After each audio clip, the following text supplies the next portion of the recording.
Hello everyone, Tibbs316 here again for part 2 of my Iron Maiden series review.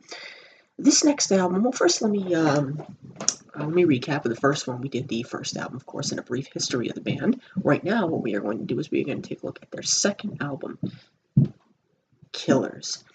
Now Dennis Stratton had left the group at this point for creative differences, and the great Adrian Smith had joined the group. And little did anyone know that that would start what in many ways was the greatest dual axe attack in metal history in many ways.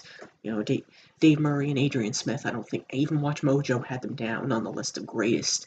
Maybe it was even number one of greatest, dual guitarists of all time. The Killers album, it's often overlooked because it came between the classic debut that all their hardcore fans love and the classic Number the Beast, which everyone remembers. So it's kind of sandwiched in the middle there, but it is not to be overlooked because it's really good. And one very important thing about this album is it was produced by Martin Birch.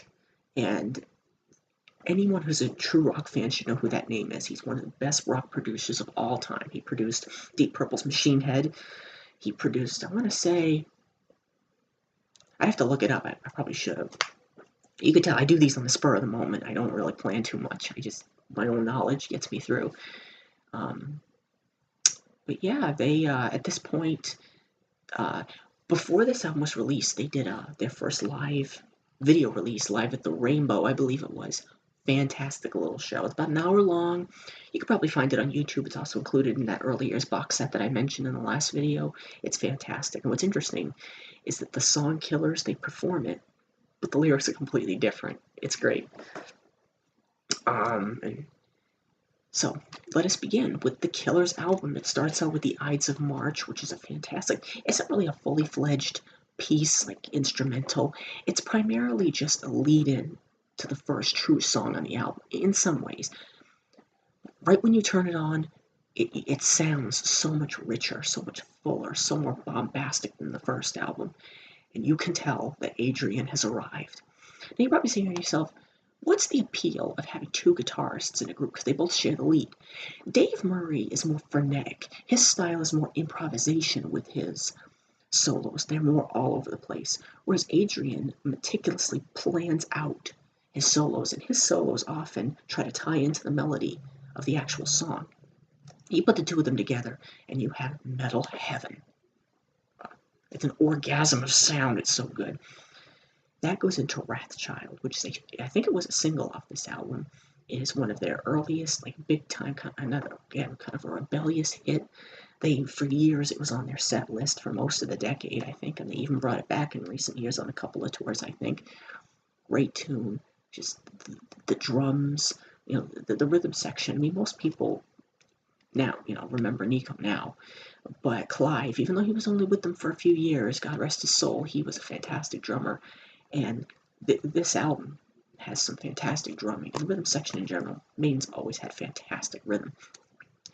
Murders in the Rue Morgue, yes, based on the classic Edgar Allan Poe tale. It's really interesting because it starts out slow. I love it.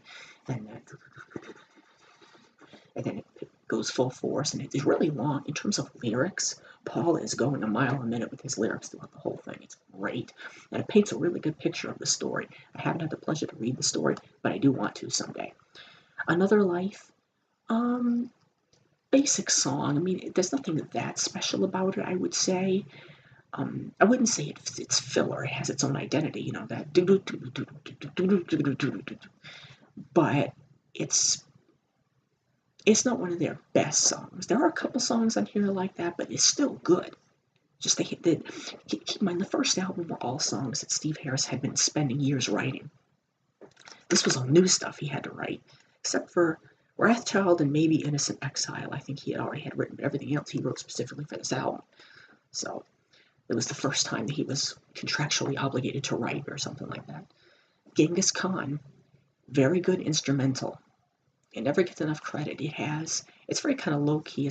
It's not as memorable as instrumentals that they had done and would of course later do, but it's still very solid. They were still kind of finding their place in this album. The the sophomore jinx, maybe. Like, is this album as good as the first one? In some way. In terms of production, yes. In terms of the songs themselves, as a hardcore Maiden fan, I like to think so, but at the same time, it definitely, there's a reason why it's not as higher up. Then Innocent Exile, classic Steve. I mean, it starts off with Steve's bass. Steve may be one of my favorite bass players. Definitely my favorite bass player in metal history. His bass is just so raw, and it's so ugly, and it's so thick and chunky. You can taste it, especially in this song. And by the way, just in case someone comments, these reviews are not meant to be all-encompassing. You're not going to get professional. I'm not going to score them. I'm not. This is just everything I post on this channel pretty much is my opinion. So this is what I feel about these albums. Somehow I may make a 25-minute video talking about an album. I may make a 5-minute one talking about an album. Well, I don't think 5. All these would probably be at least 10. I probably will try to go song by song. Then there's the title track, Killers, and this is my favorite picture of Eddie of all time. I don't know if you can clearly see, but he just killed someone and the person's begging for life. That's so badass. In later years, Eddie became kind of like look behind me. He can do anything. He's been a mummy, he's been a cyborg, he's got a lobotomy, everything. But there is one image from this time. Let me see if I can find it in here. That is so cool. Oh, wait. Look at that. That's cool. The kind of Devil Eddie comparison, which kind of foreshadows what's going to come next. But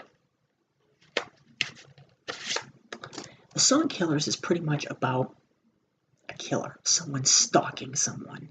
You better watch out. Sounds sick, but it's really good. Trust me, it's a good song. And it is probably the best song on the album, because the way it starts, it's really good. When the guitars kick in, it's so good. It's a headbanger for sure. Prodigal Son, for years, this was their only acoustic song. It's not completely acoustic. There was some electric stuff in there, but for the most part, it's soft and acoustic.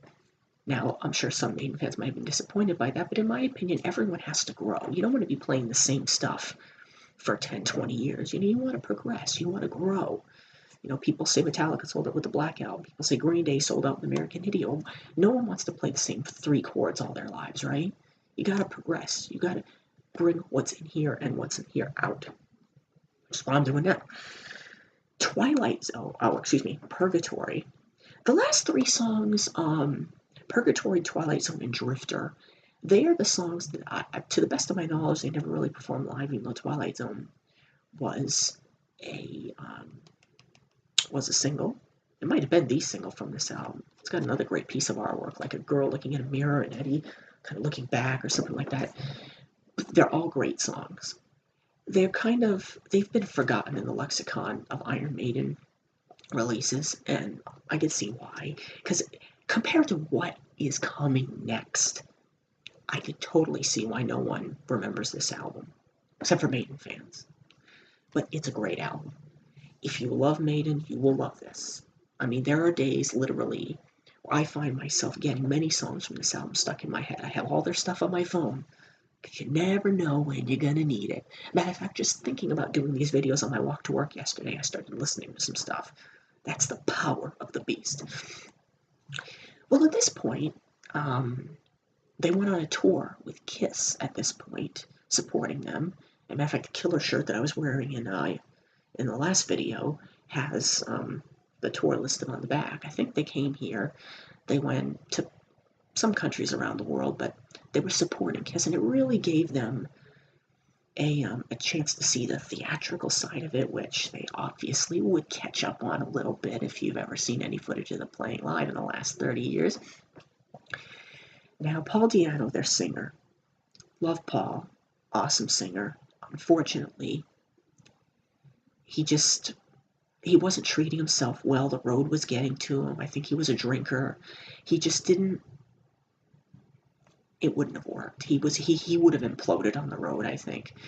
So Maiden went out and got themselves another singer. A singer who, kind of like Adrian, they actually, I forgot to mention this, they wanted to get Adrian first, but he was playing with his band called Urchin. They didn't want to nick him from his own band.